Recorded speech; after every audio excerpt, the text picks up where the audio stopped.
ഗായത്രി,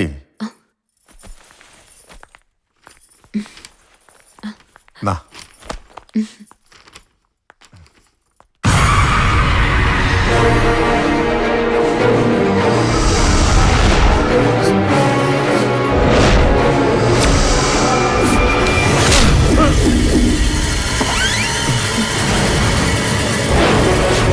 നിന്റെ ഈ ലെറ്ററിന് കൂലിയായി ഞാൻ എന്റെ ശരീരം നിനക്ക് കാഴ്ചവെക്കണോ?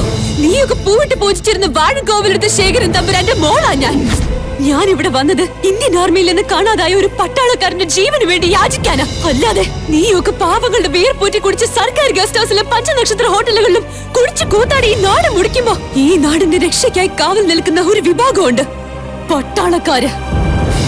യുദ്ധകളത്തിൽ പിടഞ്ഞു മരിക്കുന്ന പട്ടാളക്കാരന് പുഷ്പചക്രവും ആചാര വെടികളും കവല പ്രസംഗങ്ങളും നടത്തി നിന്നെ പോലുള്ള ഒരു പൊടിയും തൊട്ടി പോകുമ്പോ ഒന്നോർത്തോ, ഇവിടെ സകലതും നഷ്ടപ്പെടുന്ന അമ്മമാരുണ്ട്, ഭാര്യമാരുണ്ട്, സഹോദരിമാരുണ്ട്.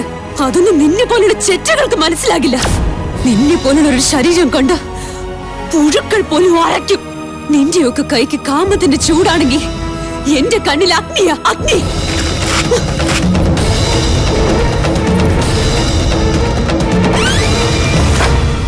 അയ്യേ, വല്ല കാര്യം ഉണ്ടായിരുന്നോ?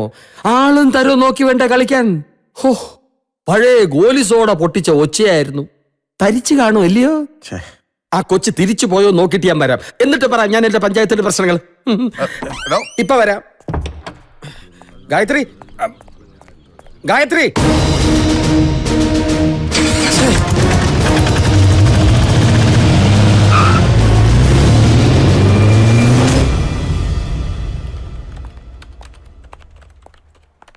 ഗായത്രി, ഗായത്രി കാണാൻ ഒരാൾ വെയിറ്റ് ചെയ്യുന്നുണ്ട്.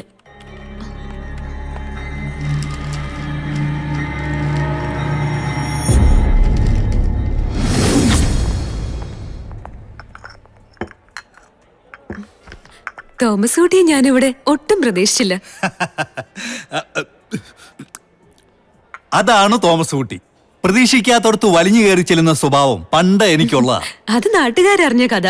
പിന്നെ എന്താണാവോ ഈ വരവിന്റെ ഉദ്ദേശം? വാഴൻകോവിലടുത്ത് സുഭദ്ര തമ്പുരാട്ടി തീരെ വയ്യാതെ കിടക്കുക. അതാടോ ഈ വരവിന്റെ ഉദ്ദേശം.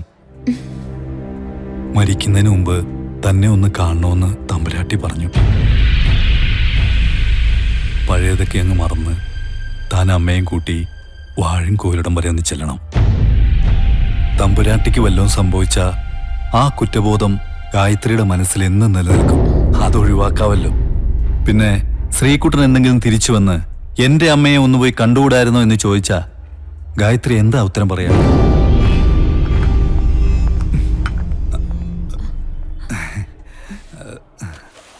കാശെടുക്കാൻ എപ്പോഴും മറക്കും. അതാണ് തോമസ് കുട്ടി. ഓ, അതറിയാം.